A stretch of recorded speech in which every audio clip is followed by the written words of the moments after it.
the velocity of the alpha particle emitted from uranium of atomic weight 238 is 1.4 into 10 to the power 7 meter per second. The velocity of the remaining nucleus is. So देखो बेटे ऐसा है, uranium 238 से एक alpha particle निकला और उस alpha particle की वेलोसिटी हमको 1.4 into 10 to the power 7 metre पर सेकेंड दे रखी है. हमने क्या पता करना है? The velocity of the remaining nucleus. So अब आप देखिए बेटे, जो न्यूक्लियस हमारे पास बचा उसका मास कितना है? 234.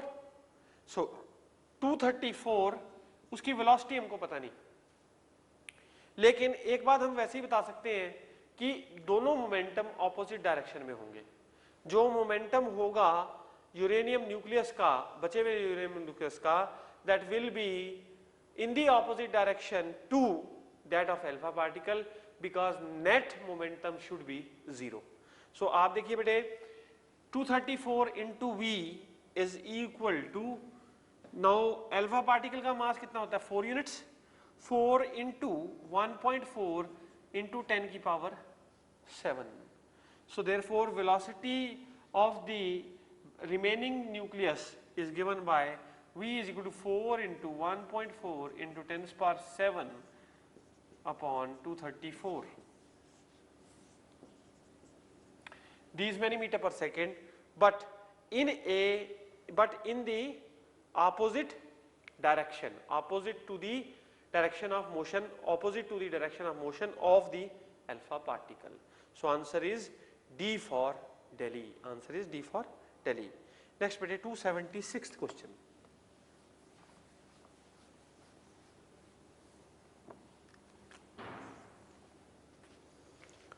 The linear momentum P of a body moving in one dimension varies with time according to the relation, according to the equation P is equal to A plus B T square, where A and B are positive constants.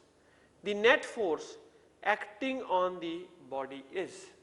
So बेटे force की proportionality time के साथ देखनी है. F क्या होता है? F is equal to dP upon dt, that is equal to d by dt of A plus bt square.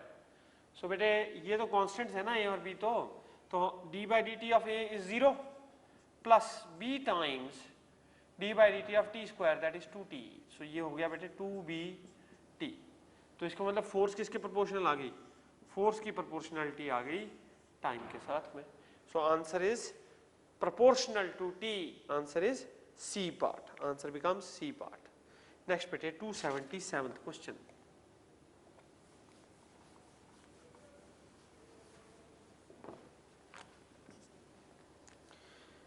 In 1 second, a particle goes from point A to B moving in a semicircle of radius 1 meter. The magnitude of average velocity is. So देखिए बेटे हमारा particle जा रहा है यहाँ से A point से B point तक.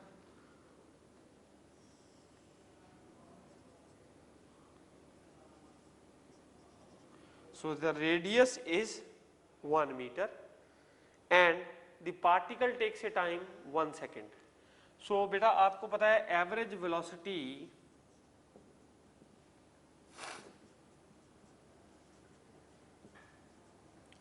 Is net displacement upon time. A to B बेटे डिस्प्लेसमेंट कितनी होगी? 2 मीटर्स और टाइम कितना लगा? 1. So that is average velocity is 2 meter per second. So answer becomes B for Bombay. Answer is B for Bombay. Next बेटे 278th question.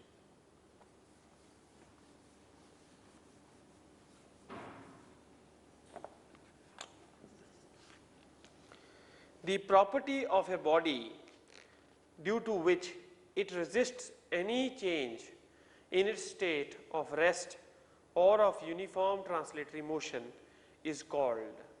So बेटे देखो ये क्या है, स्टेट ऑफ ए बॉडी को कौन डिफाइन करता है? इनर्शिया. इनर्शिया होती है basically the state of a body. So answer इसका क्या बनेगा? C part. बिकॉज जो स्टेट चेंज होने से रेजिस्ट करती है, जो property of a body, that is inertia only. Answer is C part. Next बेटे 279th question.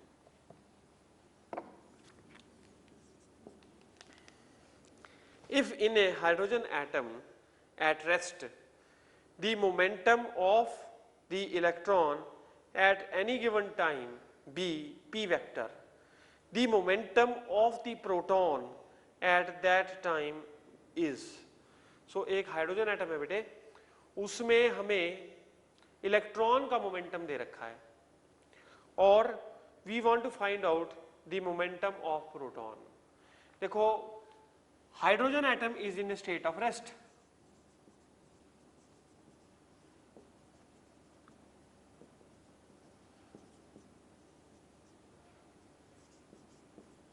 That means momentum of hydrogen atom is 0.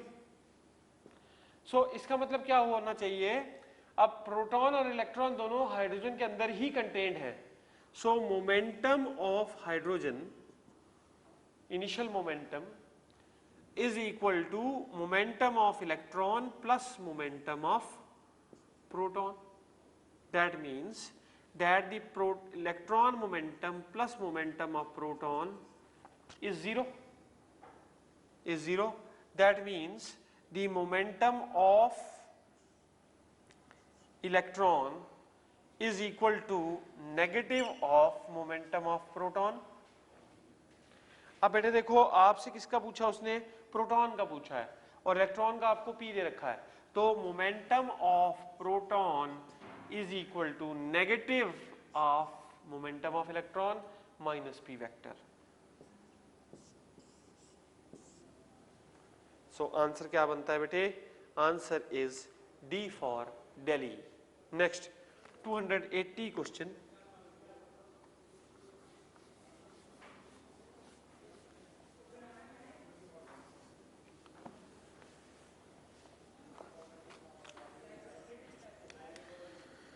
When a horse pulls a wagon, the force that causes the horse to move forward is the force he exerts on the wagon exerts on him, the ground exerts on him, he exerts on the ground.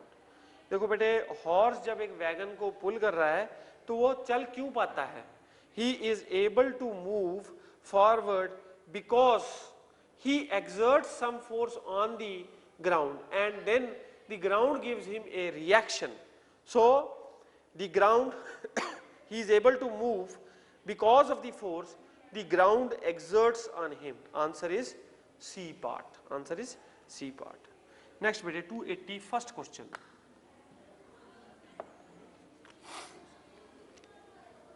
A man is at rest in the middle of a pond on perfectly smooth ice.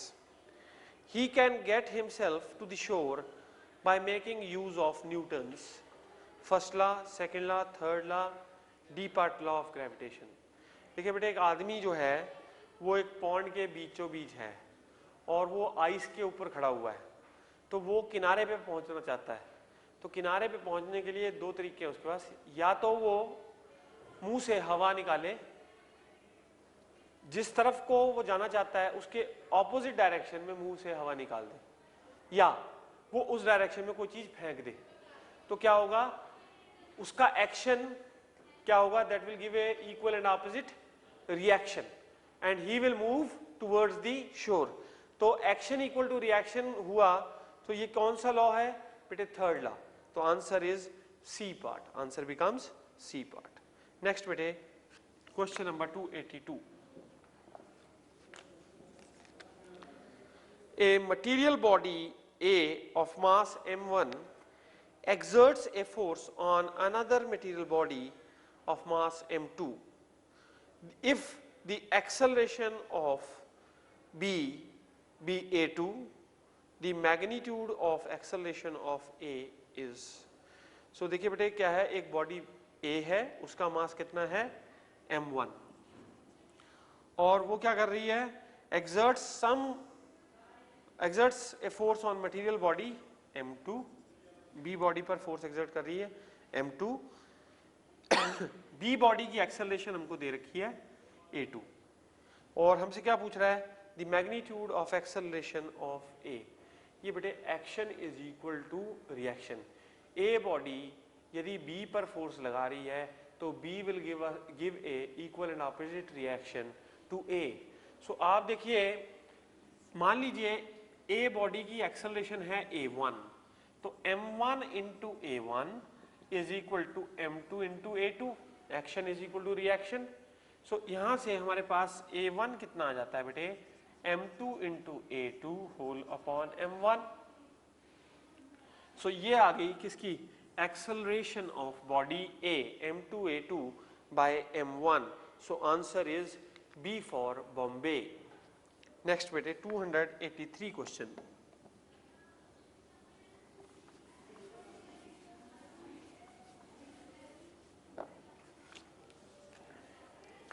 Mass is converted into energy according to the relation. ये देखिए बेटे, ये Einstein की equation थी। Einstein कहता था कि मास और एनर्जी इंटर कन्वर्टिबल हैं, लेकिन कंडीशन ये है कि मास को कितनी स्पीड से चलना पड़ेगा, लाइट की स्पीड से चलना पड़ेगा, तभी मास एनर्जी में कन्वर्ट हो सकता है। उसने हमें ये रिलेशनशिप दिया था बेटे, E is equal to mc square, E is equal to mc square. ये आइंस्टाइन की इक्वेशन है। और बेटे उसने थोड़ी सी और बात बता रहा हूँ आपको, एक थ्योरी दी थी, थ्योरी ऑफ रिलेटिविटी।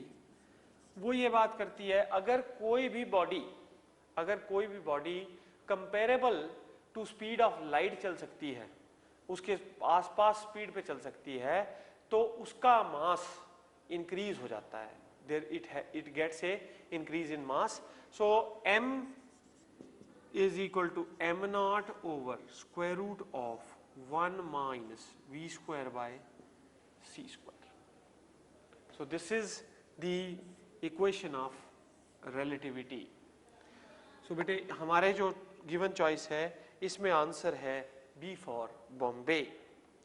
Next बेटे 284th question.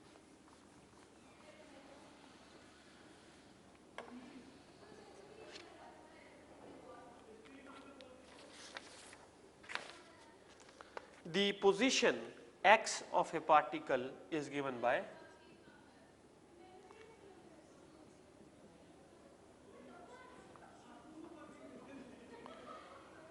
the force acting on a body is proportional to। बेटे देखो, फोर्स जो है उसका टाइम के साथ रिलेशनशिप निकालना है। कोई भी फोर्स होती है मास इंटू एक्सेलरेशन, कोई भी फोर्स होती है बेटे मास इंटू एक्सेलरेशन। तो यहाँ पे आप एक्सेलरेशन निकाल लीजिए। एक्सेलरेशन कैसे निकालेंगे, पहले वेलोसिटी निकाल लेंगे बेटे। तो velocity will be dx by dt, so that will be equal to d by dt of 2t minus 1 by t plus 3, that will be equal to d by dt of 2t minus d by dt of 1 by t plus d by dt of 3, that is equal to 2 times d by dt of t is 1 minus t की power -1, तो ये हो जाएगा बेटे -1 bye T square, और ये हो गया 0। तो ये क्या बना बेटे 2 + 1 बाय टी का स्क्वायर। यही वेलोसिटी। अगर आपने एक्सेलरेशन निकालनी है तो एक्सेलरेशन क्या हो जाएगी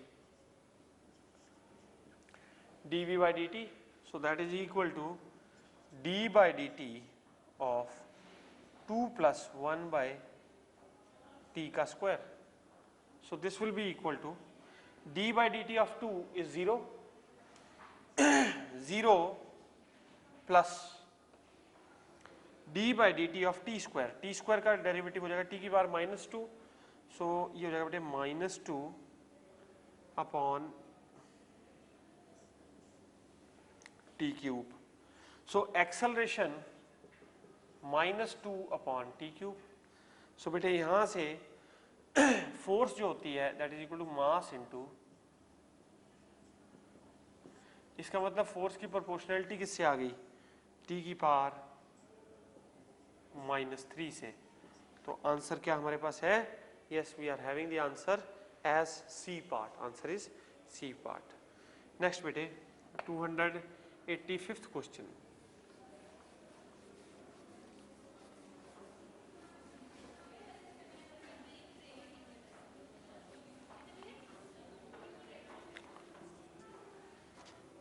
A man is walking from east to west on a level rough surface. The force on the man is directed. देखिए एक आदमी है बेटे,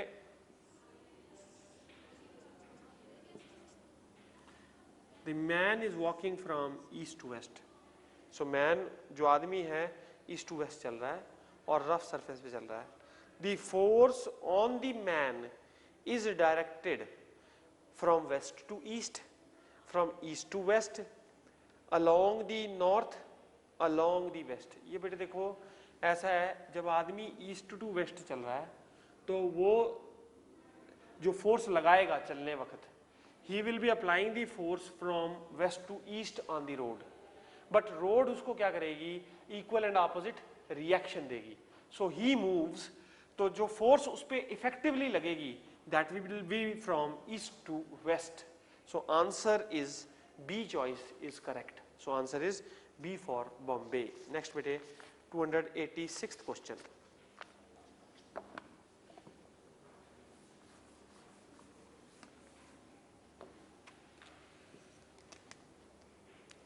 The coefficient of friction of an inclined plane is 1/√3. If it is inclined at angle 30 degree with the horizontal, what will be the downward acceleration of the block placed on the inclined plane? So देखिए बेटे एक हमारे पास inclined plane दे रखा है, तो angle जो दे रखा है उस inclined plane का 30 डिग्री, और यहाँ पे ऐसे ब्लॉक पड़ा है, और बेटे ब्लॉक का मास सपोज कर लीजिए m है. Coefficient of friction between the plane and the block is 1/√3. So we want to find out downward acceleration of the block placed on the inclined plane. So downward acceleration देखिए बेटे, net downward force is equal to net force that is mass into acceleration. So net downward force पहले निकाल लेते हैं. देखिए बेटे weight mg will be acting like this. ये angle कितना हो जाएगा 30 डिग्री. सो यानी कि इसका इधर कंपोनेंट कितना हो गया mg cos 30, और इधर कंपोनेंट कितना हो गया बेटे mg sin 30. Reaction r is like this, this is the reaction r. सो बेटा जब ये नीचे आ रहा होगा, ये आ रहा है ऐसे विद सर्टेन एक्सेलरेशन a जो कि हमने निकालनी है, तो इस पर फोर्स लगेगी, फ्रिक्शन फोर्स लगेगी अपोजिट डायरेक्शन में, that will be equal to mu mg cos of 30, mu mg into cos of 30. So आप देखिए बेटे नेट डाउनवर्ड फोर्स कितनी हो गई, mg sin 30 minus mu mg cos of 30 that is equal to mass into acceleration. So बेटे यहाँ से आप देखिए एक्सेलरेशन कितना हो जाएगा, acceleration will be equal to g sin 30 minus mu g cos of 30. अब देखिए बेटा g तो कॉमन ले लिया, तो अंदर क्या आ गया हाफ, sin 30 की वैल्यू डाल दी हाफ, माइनस म्यू कितना है 1/√3 into cos 30 is √3/2. तो ये कितना हो गया बेटे, that is equal to g into 1/2 minus 1/2 is 0. So therefore acceleration in this particular situation is 0. So acceleration is 0. Answer है हमारे पास, answer is A part. Next बेटे 287th question.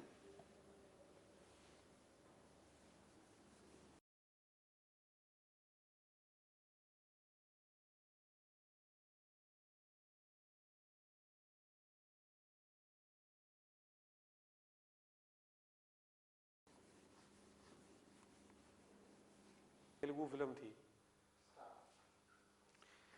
Question number 287, a block rests on an inclined plane.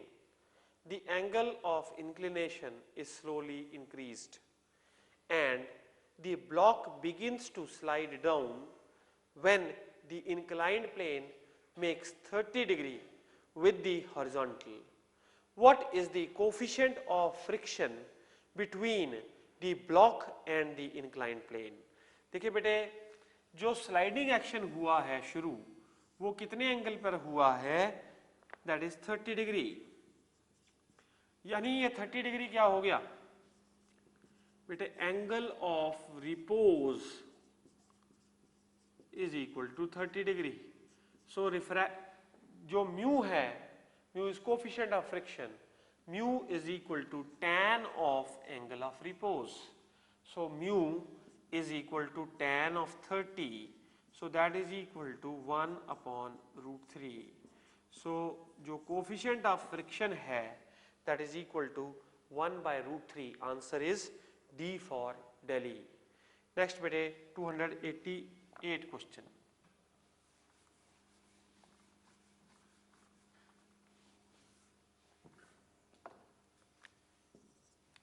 इसे देखेंगे। How does the proper inflation of tires save fuel? A part normal reaction decreases, B part normal reaction increases, C part sliding contact with the road decreases, D part sliding contact with the road increases. So देखिए बेटे, अगर आप टायरों में पूरी तरह हवा भरेंगे तो what happens, the sliding contact with the road and the tire it decreases, क्योंकि अगर टायर भरे होंगे तो क्या होगा, तो कांटेक्ट कम बनेगा, जो कांटेक्ट एरिया है वो क्या होगा, कम होगा with the ground. So answer is C part, sliding contact with the road decreases. Next बेटे 289th question. 289th question, why do we use circular tyres? Why do we use circular tyres? मैंने आपको बताया था बेटे, देखो friction जो होती है, rolling friction is always less than sliding friction. So अगर स्लाइडिंग फ्रिक्शन होती है म्यू टाइम्स आर, तो रोलिंग फ्रिक्शन कितनी होती है बेटे, mu into R by small R, that is radius. So यहां पे डिवीजन हो रही है, तो rolling friction is less than sliding friction. So therefore answer क्या बन रहा है बेटे, B for Bombay, rolling friction is smaller than sliding friction. Next 290, question number 290.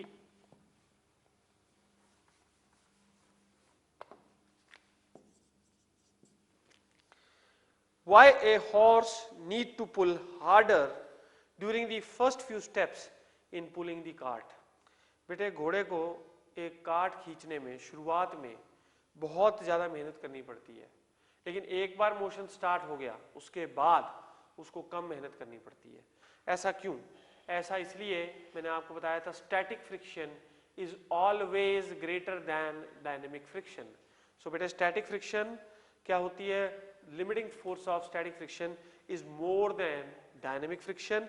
So answer बन गया A part. Answer is A part. Next बेटे 291.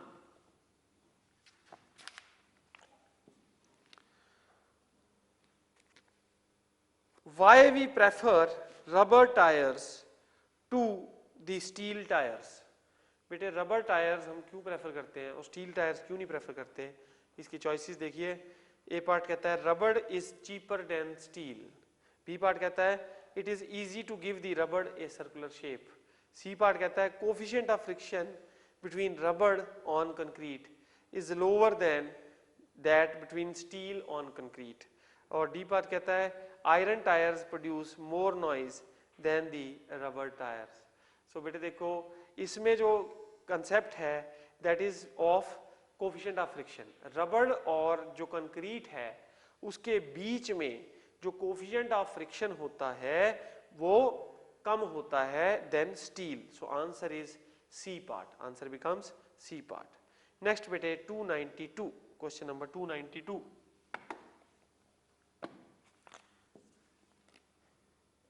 The fast moving vehicles are given special shapes to reduce limiting friction, static friction, dry friction, wet friction. देखिए बेटे, जो vehicles होती हैं उनकी body streamline होती हैं. वो स्ट्रीमलाइन क्यों होती हैं? क्योंकि जो एयर फ्रिक्शन होती है उसको कम करने के लिए. क्योंकि अगर वो बॉडी स्ट्रीमलाइन नहीं बनाएंगे तो बॉडी उस बस पे या उस कार पे क्या होगा? There will be a lot of air friction that will be acting on them. So air friction को या liquid friction को we call that as wet friction. और dry friction किसको कहते हैं? दो solids bodies के बीच में जो contact होता है उसमें जो friction पैदा होती है that is called dry friction. So air friction is termed as wet friction. तो आंसर क्या बनेगा? D for Delhi. Next बेटे, question number 293.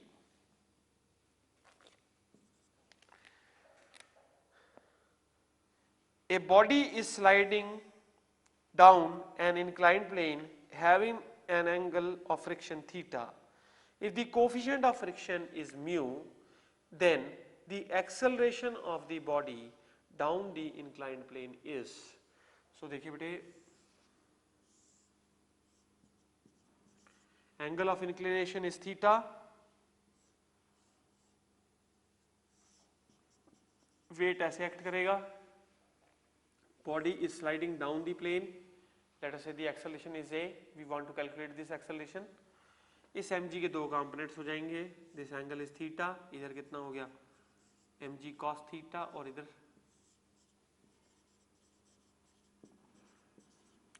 mg sin theta. Friction जो है वो अपोज करेगी. That will be mu times r. So r किसके बराबर होगा बेटे? mg cos theta के बराबर. नेट डाउनवर्ड फोर्स कितनी हो जाएगी? mg sin theta minus mu mg cos theta that is equal to mass into acceleration. So acceleration हो जाएगी बेटे g कॉमन, अंदर आ गया sin theta minus mu cos theta. This is the acceleration of a body which is moving down the plane. So answer is B for Bombay. Next बेटे, question number 294.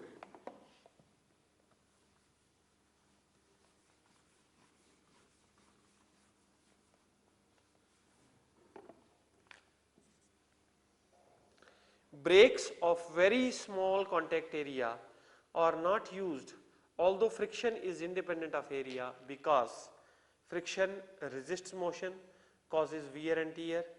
C part depends upon the nature of the materials. Operation in this case is sliding friction. देखिए बेटे, breaks जो हैं अब हम बड़े small area की use करते हैं.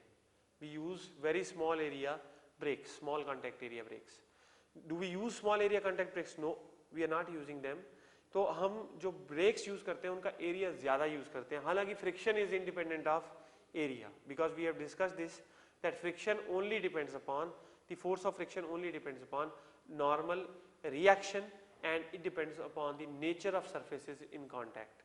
तो ब्रेक्स के लिए बेटे हम ज़्यादा एरिया इसलिए इस्तेमाल करते हैं क्योंकि कंटिन्यूसली ब्रेकिंग यूज़ होनी है.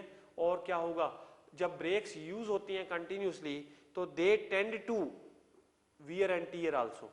तो जितना ज़्यादा एरिया होगा उतनी ही ज़्यादा ड्यूरेबिलिटी और उतनी ज़्यादा लंबे टाइम के लिए ब्रेक्स चलेंगी. So answer is B for Bombay, causes wear and tear. Next बेटे 295 question.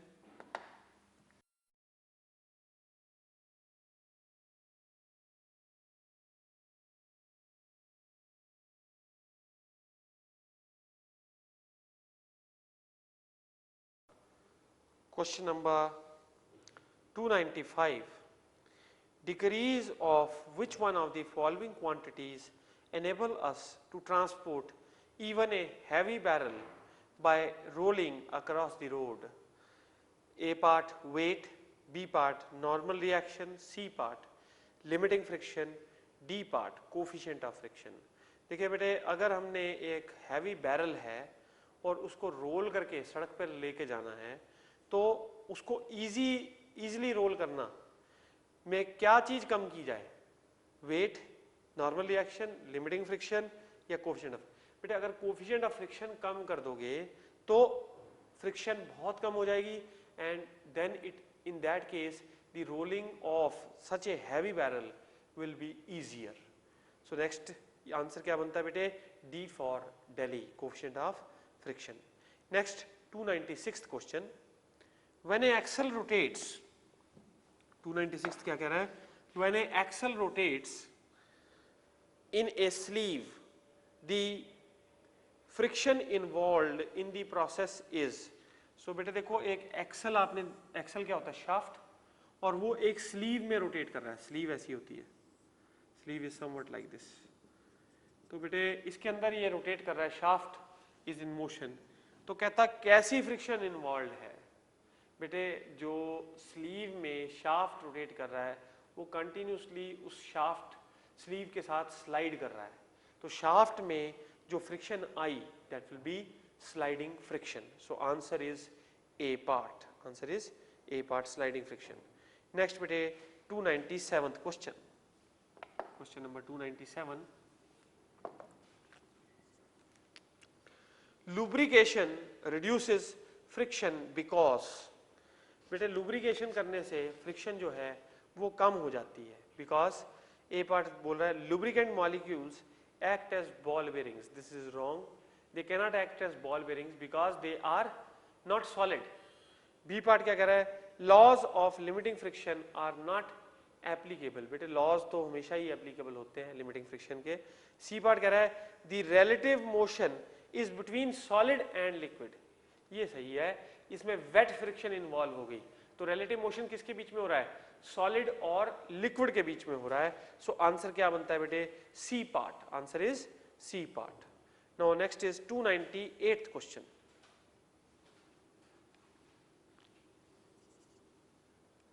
Smoothing the surface in contact beyond a certain limit raises friction because A part, irregularities are increased. B part, surface projections are sharpened. C part, area of actual contact increases. D part, none of the above.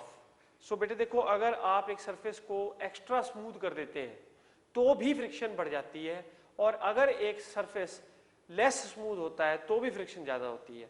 Now एक surface को हमने ज़्यादा clear किया तो irregularities तो आप कम कर रहे हो, इरेगुलरिटीज इंक्रीज नहीं होती. Answer is not correct. B part क्या कह रहा है? Surface projections are sharpened. The surface projections are not sharpened, they get decreased.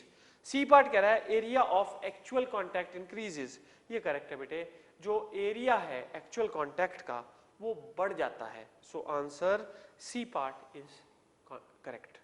Next बेटे क्वेश्चन नंबर 299.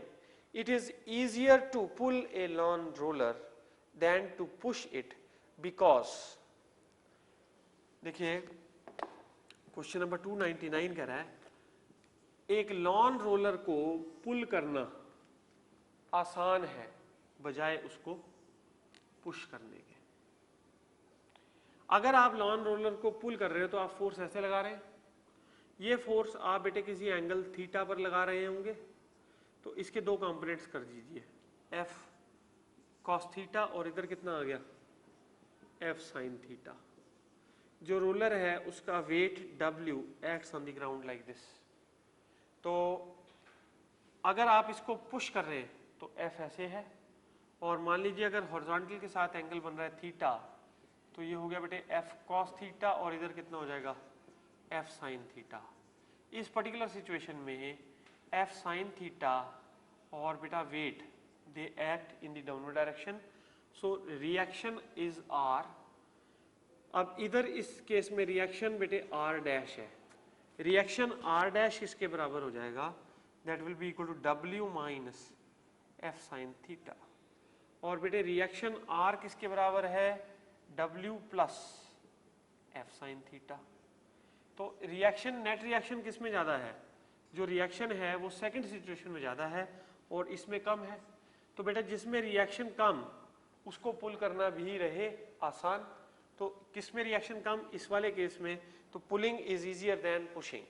तो आंसर देखिए क्या बनता है इसमें.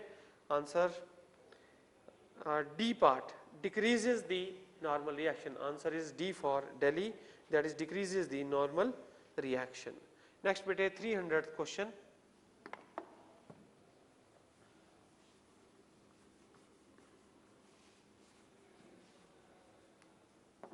Question number 300. A body is projected upwards with a kinetic energy of 100 joule. Taking the friction of air into account, when it returns to the earth, its kinetic energy will be. देखिए बेटे 100 joule से हमने upward project की, लेकिन air friction है तो air friction में भी कुछ एनर्जी वेस्ट हो जाएगी. तो इसका मतलब क्या होगा कि जब वो नीचे आएगी तो उसकी एनर्जी कम होगी. तो जितनी आपने 100 जूल से प्रोजेक्ट की थी तो उतनी ही काइनेटिक एनर्जी उसके पास नहीं होगी, उससे कम होगी, क्योंकि कुछ एनर्जी फ्रिक्शन को ओवरकम करने में वेस्ट हो जाएगी. So answer is B part, less than 100 joules.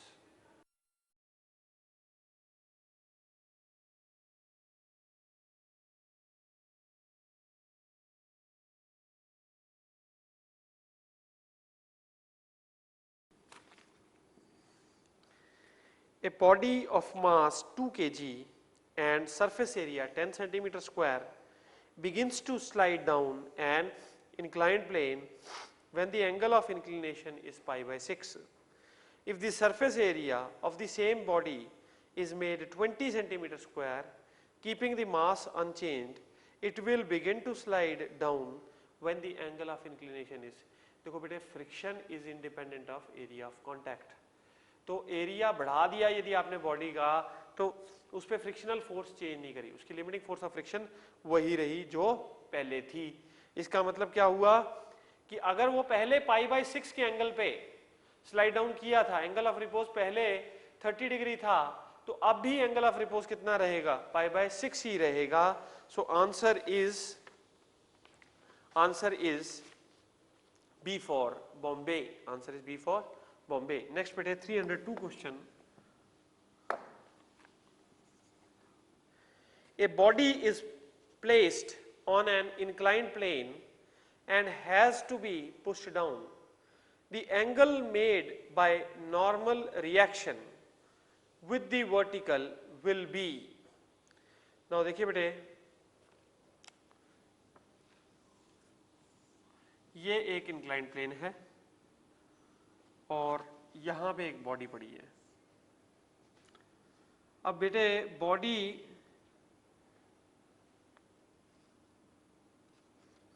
Is being pushed down, तो बॉडी को पुश डाउन कर रहे हैं और क्या कह रहा है, the angle made by the normal reaction with the vertical. ये देखिए, ये है normal reaction R. Normal reaction ऐसे एक्ट करेगी. और बेटा वर्टिकल कैसे है, ये वाला है वर्टिकल, ये वर्टिकल. देखो जो इसके बीच में एंगल है वही एंगल यहाँ पे होगा, because angle between two lines is same as the angle between their perpendiculars. So angle between two lines is same as angle between their perpendiculars. So ये यदि एंगल थीटा है, ये भी एंगल थीटा ही होगा. अब वो हमसे बोल रहा है कि ये एंगल किसके बराबर होगा. वी हैव टू फाइंड कि ये एंगल किसके बराबर होगा. आपको ये बात पता है कि जब ये बॉडी खुद ब खुद चलना शुरू कर देती है तो ये जो एंगल होता है, this is called angle of repose. अगर ये बॉडी नहीं चल रही है और इसको पुश करके आप चला रहे हैं, तो इसका मतलब क्या है, ये जो एंगल थीटा है it is less then angle of repose. It is less then angle of repose. In that particular situation it is less than angle of repose. इसका मतलब क्या हुआ, ये angle less than angle of repose हुआ, तो बेटा ये angle भी तो कम ही हुआ रिपोज से, क्योंकि जो ये एंगल है वही ये एंगल है. तो इसका मतलब क्या हुआ, आंसर क्या बनेगा बेटे, C part, less than the angle of repose. Answer is C part. Next बेटे 303 question.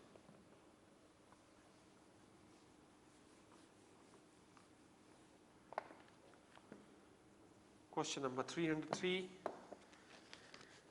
A body begins to slide over the surface of another when pulled with a force of 10 Newton.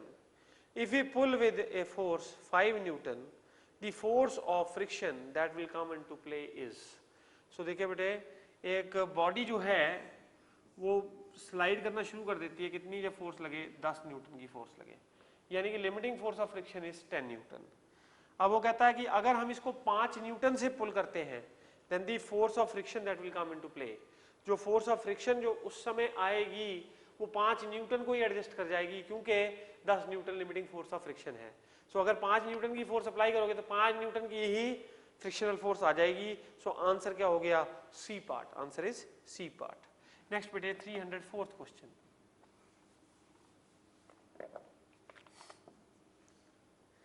A body is placed over an inclined plane of angle pi minus theta. The angle between normal reaction and the weight of the body is. So देखिए बेटे, एक inclined plane है और उस inclined plane का angle है पाई minus theta, और इस पर हमने एक बॉडी रख रखी है। सो जो प्लेन है वो नॉर्मल रिएक्शन कितना दे रहा है, आर, लाइक दिस। हमें वेट पता है ना बेटे, वेट कैसे है, ऐसे, mg is the weight that is acting like this. तो आपको पता करना है ये आर और ये वेट, इसके बीच में एंगल कितना है, यानी we want to find out this particular angle. देखिए बेटा, mg के ऑपोजिट ये आ जाएगा, तो ये कुल एंगल 180 का है। अब देखो बेटे, इन दोनों के बीच में एंगल पाई माइनस थीटा है, तो इनके नॉर्मल के बीच में भी एंगल कितना होगा, पाई माइनस थीटा। तो angle between two lines is same as angle between their perpendiculars, तो ये एंगल भी कितना हो गया बेटे, पाई माइनस थीटा। लेकिन ये कुल एंगल कितने का है, पाई का, तो इसका मतलब क्या हो गया, पाई माइनस थीटा, ये एंगल हो जाएगा, यानी ये एंगल हो गया थीटा। सो इसका मतलब क्या है, नॉर्मल रिएक्शन और वेट के बीच में angle becomes theta. So answer is A part, theta. Next बेटे 305, question number 305।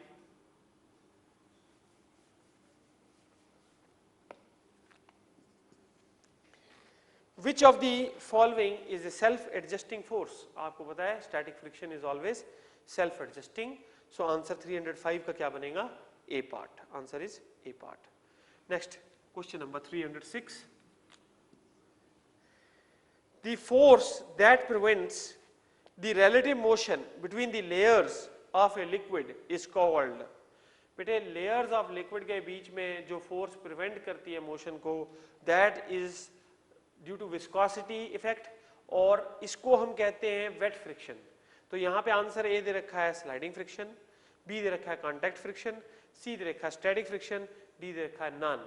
So answer is D part, none. Next बेटे 307 question, question number 307।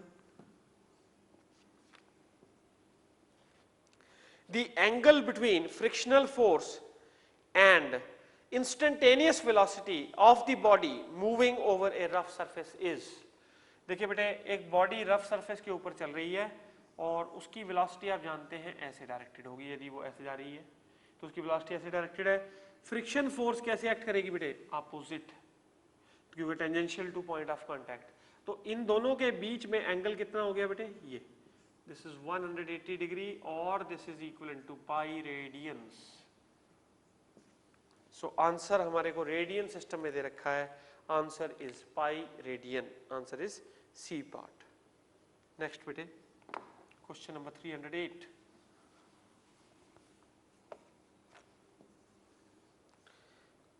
A fireman of mass 60 kg is holding a vertical pole. The coefficient of static friction between his hands and the pole is 0.5. If he is able to climb up the pole, what is the minimum force with which he should press the pole with his hands? Take G equal to 10 meter per second square. So देखिए बेटे, एक fireman है और ये रहा आदमी, ये पोल को प्रेस करेगा, तो पोल को ऐसे दबाएगा, पोल क्या करेगा, इसको रिएक्शन देगा, ठीक है। And if he is able to climb up the pole, what is the minimum force with which he should press the pole with his hands. So देखिए बेटे, coefficient of friction between the man and the pole is 0.5, तो वो above climb कर रहा है, उसका weight mg acts in the downward direction. तो जो हमारी फ्रिक्शन है, जो हमारी फ्रिक्शनल फोर्स है, वो कम से कम इतनी तो होनी ही चाहिए कि जो उसके वेट को बैलेंस कर जाए। मतलब जो बेटे उसका भार नीचे की तरफ एक्ट कर रहा है, weight is mg in the downward direction, the person is climbing in the upward direction, तो he has to overcome his weight and he has to overcome his the frictional effect. दो effect उसको overcome करने हैं। तो अब देखिए जो limiting force of friction है वो कम से कम वेट के बराबर तो होनी ही चाहिए। तो आप देखिए म्यू इंटू आर, अगर वो ऊपर चढ़ेगा तो फ्रिक्शन भी नीचे एक्ट करेगी ना, तो म्यू इंटू आर, जितनी वो फोर्स लगाए कम से कम वेट के बराबर होनी चाहिए। तो mu into R is equal to M into G. तो ये कितना है बेटे, mu 0.5 into R is equal to 60 into g is 10. So r will be equal to 600 r by 2, इसको देखिए 0.5 को लिख सकते हैं r by 2. So r is equal to 1200 newtons. r is equal to 1200 newtons. So इसका मतलब क्या हुआ कि आंसर क्या बनता है, देखिए बेटे कम से कम वो 1200 न्यूटन की फोर्स से यदि पोल को दबाएगा, then he will be able to climb up the pole, otherwise he will not be able to climb up the pole. So answer is A part, answer is A part. Next बेटे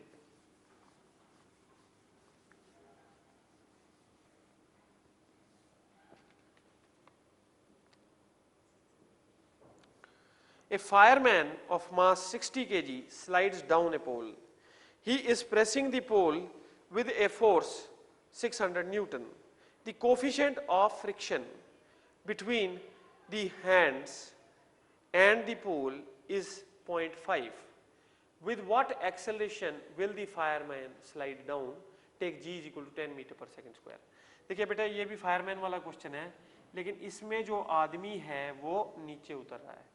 तो देखिए ये आदमी बेटा, ये fireman, और ये नीचे जा रहा है, तो इसका भार 600 न्यूटन हो गया, that acts in the downward direction. और देखिए बेटे कोफिशिएंट ऑफ फ्रिक्शन 0.5 दे रखा है, कोफिशिएंट ऑफ फ्रिक्शन इज 0.5। तो अब देखिए वो क्या कह रहा है, the coefficient of friction is 0.5, with what acceleration does he slide down? So let us say the acceleration is a downwards. तो जब वो नीचे जा रहा है तो बेटा फ्रिक्शन उसको अपोज करेगी, फ्रिक्शन यू एक्ट करेगी, and friction will be equal to mu times R. R कितना है बेटे, नॉर्मल रिएक्शन कितना मिल रहा है, ये तो प्रेस किया उसने, आर नॉर्मल रिएक्शन उसको मिल रहा है 600 न्यूटन। सो net downward force, net downward force कितनी हो जाएगी बेटे, 600 माइनस म्यू, म्यू कितना है बेटे 0.5 इंटू आर कितना है 600 is equal to 60 into acceleration, is equal to 60 into acceleration. तो 600 minus 300 is 60 into acceleration. So acceleration is 300 upon 60, that is 5 meter per second square. So answer is B for Bombay, that is 5 meter per second square. Next bete, question number 310.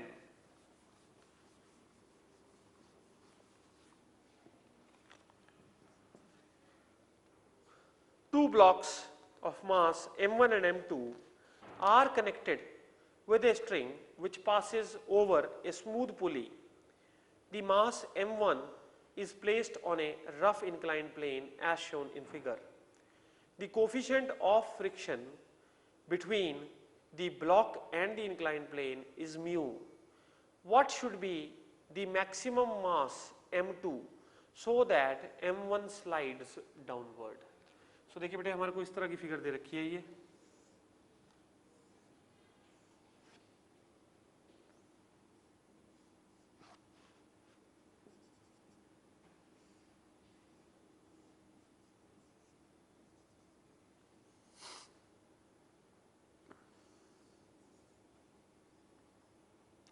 this angle of inclination is theta, coefficient of friction is mu. तो आपसे पूछा है कि what should be the maximum mass m2, ये m2 कितना हो कि such that the block m1, so that the block m1 slides downwards, यानी कि block m1 ऐसे slide करे. So देखिए बेटे, weight m1g acts like this. तो m1g का कंपोनेंट इस तरफ कितना हो जाएगा, m1g sin theta. So this is the weight, this is the downward pulling force. इसको ऑब्स्ट्रक्ट कौन कर रहा है बेटे, m2g. अगर m1g sin theta minus m2g किसके बराबर हो जाए, लिमिटिंग फोर्स ऑफ फ्रिक्शन के बराबर हो जाए, देन जो वैल्यू m2 की आएगी वो आएगी जिसपे कि मिनिमम, जिसपे कि ये m1 ब्लॉक डाउनवर्ड मूव करेगा. यानी कि बेटे m1g sin theta minus m2g, this is net pulling force, this should be equal to mu, this should be equal to mu m1g cos of theta. तो अब आप देखिए यहां से हमें क्या चाहिए, we want m2. So m1g sin theta minus mu m1g cos of theta is m2g. g throughout काट दीजिए तो आपके पास क्या आ गया, m2 is equal to m1 common sin theta minus mu cos theta. m2 is equal to m1 into sine theta minus mu cos of theta. ये क्या हो गया बेटे, दिस मीन्स कम्स, दो मैक्सिमम वैल्यू m2 की होगी वो ये हो सकती है यदि m1 ने स्लाइड डाउन करना है. अगला क्वेश्चन बेटे 311th क्वेश्चन, इसी से लिंक्ड क्वेश्चन है.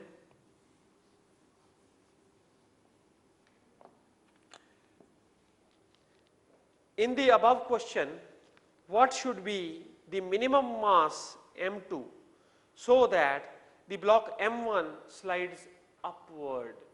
तो अब क्या कह रहा है कि मिनिमम मास ये कितना होना चाहिए, ये कितना होना चाहिए such that m1 slides upwards, यानी m1 अब ऐसे स्लाइड करने की बजाय कैसे स्लाइड करे, ऐसे स्लाइड करे. तो आपको मिनिमम मास किसका निकालना है, m2 का, कि m1 अपवर्ड स्लाइड करे. देखो बेटे m1 का ये कंपोनेंट, तो m1g sin theta will be acting in the downward direction only. तो आप देखिए नेट पुलिंग फोर्स कितनी होगी बेटे, m2g minus m1g sin theta. ये नेट पुलिंग फोर्स होगी. ये नेट पुलिंग फोर्स किसके बराबर होगी बेटे, this will be equal to, this should be equivalent to limiting force of friction, that is mu m1g into cos of theta. आपको क्या value निकालनी है, you are to find the value of m2.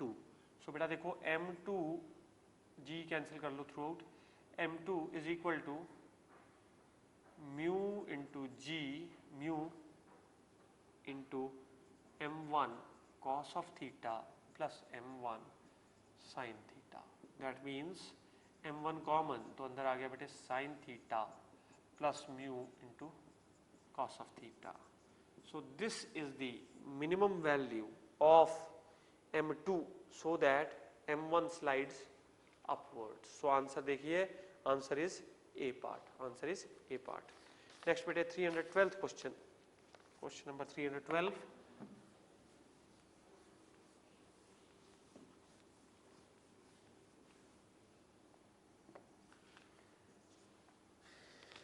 A block of mass m is placed on a rough inclined plane of inclination theta kept on the floor of the lift. The coefficient of friction between the block and the inclined plane is mu. With what acceleration the block will slide down the inclined plane when the lift falls freely? So देखिए बेटे हमारे पास एक lift है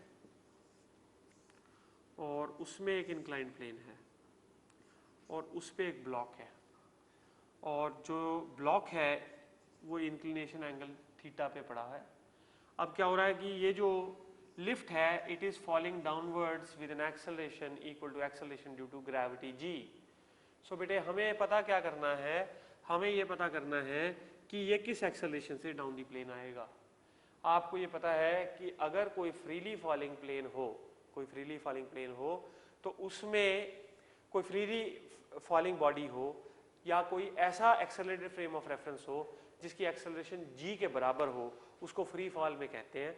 उसके अंदर के objects कैसे हो जाते हैं, massless, sorry weightless, they turn out to be weightless. जो अंदर के ऑब्जेक्ट्स हो जाते हैं they are in a state of weightlessness. अगर ये वेटलेसनेस की स्टेट में आ गया है सो बेटे इसकी एक्सेलरेशन क्या होगी, zero, because it will be flying up. So इसकी जो एक्सेलरेशन डाउन द प्लेन होगी that will be zero. So answer is A part zero. Next बेटे 313th question.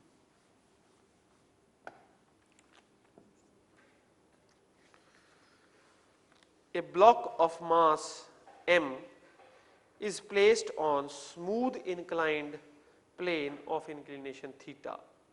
The inclined plane itself is placed in a cabin which is accelerating upwards at the rate a in a direction making an angle theta with the horizontal. What will be the acceleration of the block down the inclined plane with respect to the frame of the inclined plane? देखिए बेटे हमारे पास इस तरह से एक lift है और इसमें ये कोई कैबिन है समझ लो, और यहाँ पे ये एंगल ऑफ इंक्लिनेशन थीटा है इसका, और बेटे ये एक ब्लॉक पड़ा है। अब क्या है कि ये जो कैबिन है इसकी एक्सेलरेशन ऐसे है बेटे, it is accelerating with an acceleration a at an angle theta with the horizontal. तो यानी हॉरिजॉन्टल के साथ थीटा एंगल पे ही ये जा रहा है तिरछा, इसकी एक्सेलरेशन ए ऐसे है। आपने क्या पता करना है, अगर ये ब्लॉक मास m का है इसकी डाउनवर्ड डायरेक्शन में क्या एक्सेलरेशन होगी, we want to know that. देखिए बेटे इस पे डाउनवर्ड एक तो mg साइन थीटा एक्ट कर रहा है, ये तो आपको पता ही है, इंक्लाइंड प्लेन पे पड़ा है। दूसरा जो हमारा कैबिन है वो ऐसे जा रहा है, तो ये ब्लॉक किसमें, एक्सेलरेटेड फ्रेम ऑफ रेफरेंस पे पड़ा है।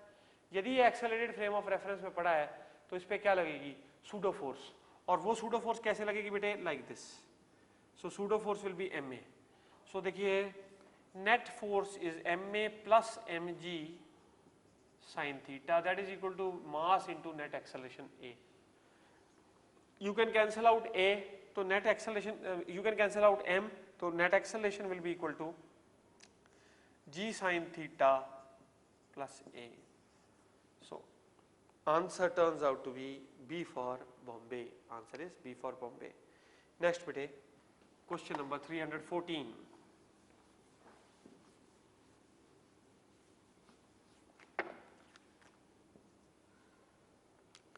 A man has fallen into a ditch of width d and depth h. Two of his friends are slowly pulling him out using a light rope and two fixed pulleys as shown in figure. What is the force exerted by each friend on the rope? आप देखिए बेटे इस तरह की situation है,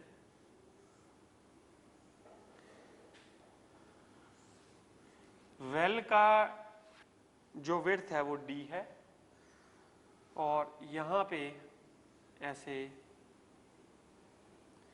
दो pulleys लगे हुए हैं और आदमी बेचारा कुएं में गिर गया है। ये मैन है जो कुएं में गिरा हुआ है और दो आदमी रस्सियों से उसको, ये कितनी दूर डेप्थ तक गिरा हुआ है बेटे, h डेप्थ तक गिरा हुआ है। तो दो आदमी पुली लगा के इस आदमी को रस्से से खींच रहे हैं, तो उस पे कितनी फोर्स लगा रहे हैं बेटे, रस्सी पे F फोर्स लगा रहे हैं। और ये वर्टिकल के साथ हमें यहाँ पे एंगल दिया हुआ है थीटा, और ये विड्थ d है, डेप्थ h है, और हमसे पूछ रहा है what is the force exerted by each friend on the rope.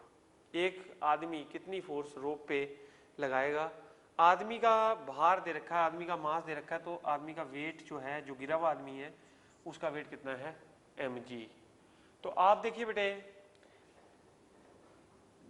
दोनों के दोनों आदमी का जो फोर्स का कंपोनेंट जो आदमी को ऊपर लेके जाएगा, देखो ये एफ फोर्स दे रहा है, इसकी एफ फोर्स ऐसे है, इसकी एफ फोर्स ऐसे है, इसके दो कंपोनेंट्स हो जाएंगे, एक एफ कॉस थीटा, इसका भी इधर F cos theta plus F cos theta, लेकिन एफ साइन थीटा दोनों के क्या हो जाएंगे, ऑपोजिट है, इक्वल और opposite, they will cancel out. तो नेट पुलिंग फोर्स क्या हो गई, F cos theta, 2f cos theta. तो 2f कॉस थीटा जो है वो इस आदमी को ऊपर ले जाएगा, ठीक है जी। और ये 2f cos थीटा कम से कम इतना तो होना ही चाहिए कि आदमी के वेट को बैलेंस कर जाए। तो 2f cos theta should balance the weight of the man, it should minimum balance the weight of the man. So बेटे f कितना हो गया, mg upon 2 times cos of theta.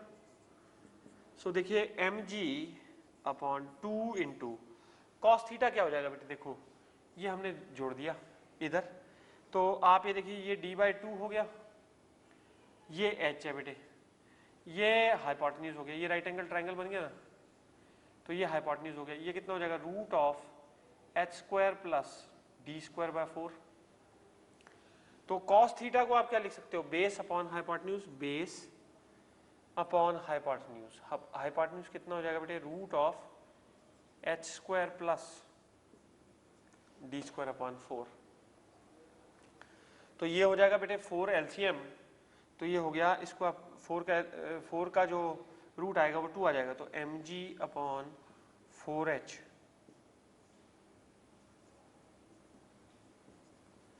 d² plus 4h² under the root. So answer क्या बनता है बेटे, answer is d for Delhi, mg upon 4h into square root of d² plus 4h²। Next बेटे 315th question.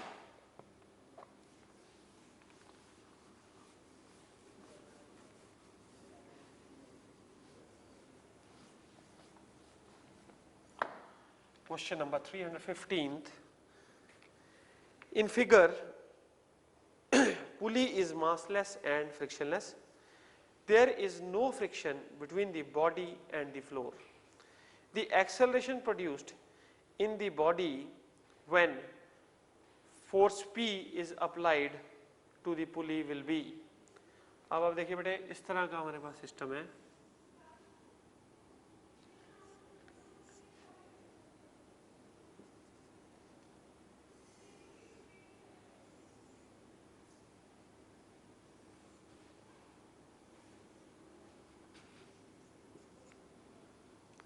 आप P force पुली पे लगा रहे हैं तो टेंशन T डेवलप हो जाएगी, ये T टेंशन ऐसे एक्ट करेगी यहाँ पे।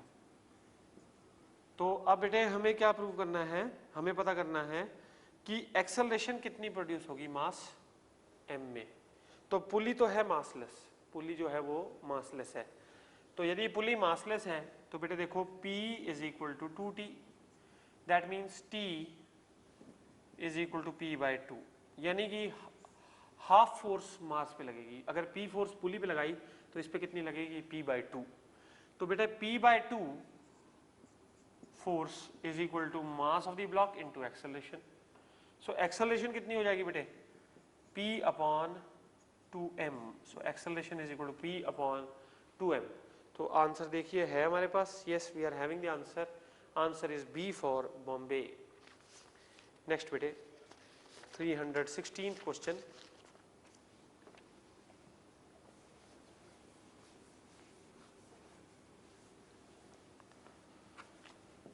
ये क्या कह रहा है, ए यूनिफॉर्म रॉड दिखा रहा है ये फिगर में, और इसकी लेंथ 30 सेंटीमीटर है बेटे, इसका मास कितना दे रखा है हमको 3 kg, और इस पे एक एंड पे लगा रहा है बेटे 32 न्यूटन की फोर्स, और इस तरफ लग रही है कितनी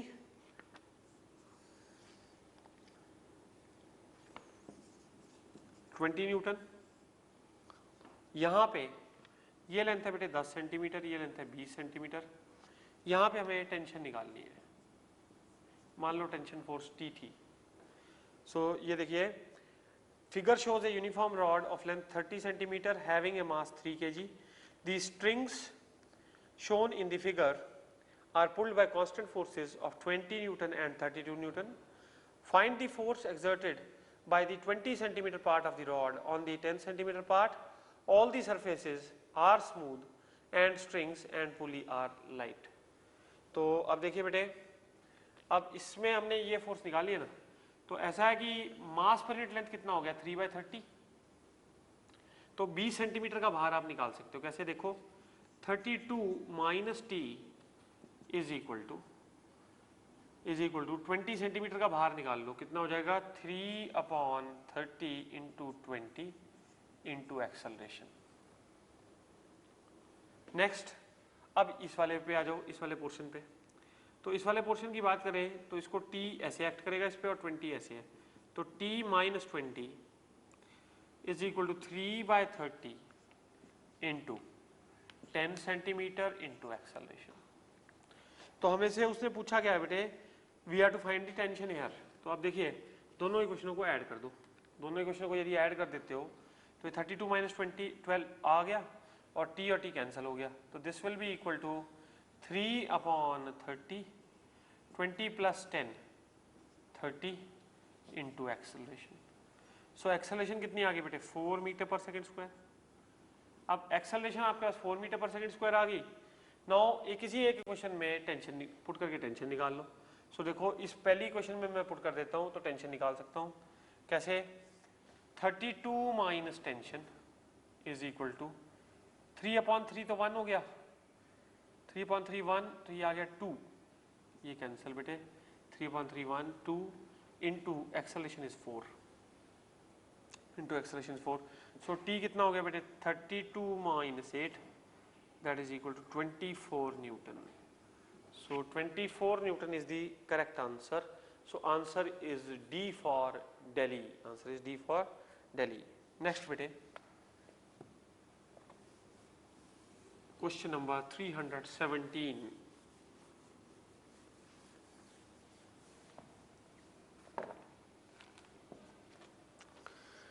A horizontal force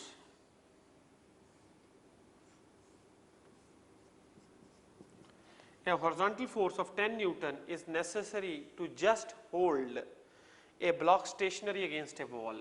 ये बेटे वॉल है और 10 न्यूटन की फोर्स हमें मिनिमम चाहिए to hold it against the wall. The coefficient of friction between the block and the wall is 0.2. तो coefficient of friction कितना है 0.2. What is the weight of the block? देखिए बेटे weight ने ऐसे एक्ट करना है और ब्लॉक पे फ्रिक्शन जो है वो अगर होल्ड रखना है हमें तो ब्लॉक पे जो फ्रिक्शन फोर्स है, स्टैटिक फ्रिक्शन फोर्स है, that should just balance the weight. So that means weight of the block will be equal to limiting force of friction, that will be equal to mu times r. Normal reaction will be 10 only, normal reaction will be 10 only. So देखिए mu is 0.2 into r is 10, so 2 newtons. So देखिए बेटा इसका मतलब क्या हुआ, weight should be equal to 2 newtons. So answer is D for Delhi. Next बेटे question number 318.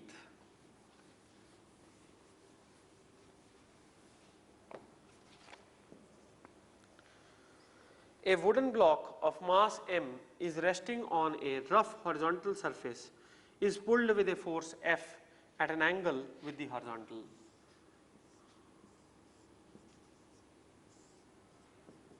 At an angle phi with the horizontal. So at an angle phi with the horizontal. If mu is the coefficient of kinetic friction between the block and the surface, then the acceleration of the block is. So mu is coefficient of kinetic friction. तो बेटा देखो F force आपने ऐसे लगाई तो इसका component F cos phi इस तरफ और इस तरफ कितना F sin phi, ठीक है बेटे। अब देखिए इसका वेट mg एक्ट करेगा ऐसे, नॉर्मल रिएक्शन मिला r, तो force of kinetic friction will be equal to mu into r, क्योंकि म्यू दे रखा आपको कोफिशिएंट ऑफ काइनेटिक फ्रिक्शन। तो we want to find out acceleration. So आप देखिए बेटे F cos phi minus mu into r, that is equal to mass into acceleration. So बेटे f cos of phi minus mu times r किसके बराबर हो जाएगा, mg minus f sin phi is equal to mass into acceleration. So बेटे acceleration क्या आ जाएगी, this whole divided by mass. तो आपके पास आंसर क्या बन रहा है, देखो ये माइनस साइन इधर प्लस करूंगा तो देखो ये f बाय m कॉमन ले सकता हूँ इन दोनों में से, इनटू बेटे क्या cos phi plus mu sine phi minus mu into G. So answer क्या बन रहा है बेटे, answer is A part, answer becomes A part. Now next we will do 319th question.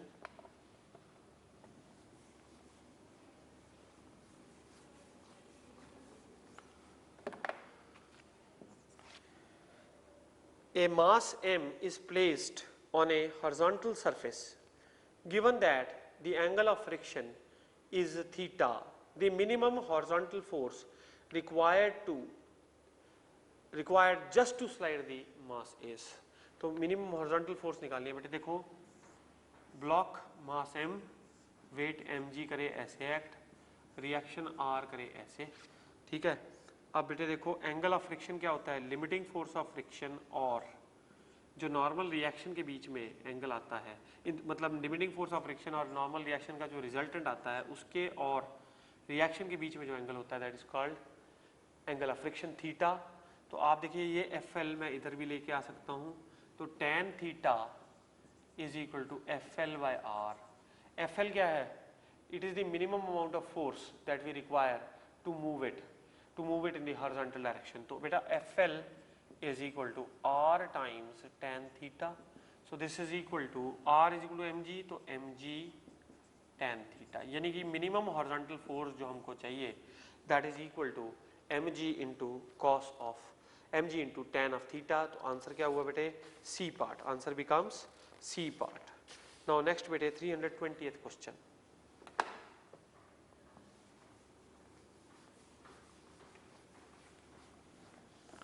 Question number 320.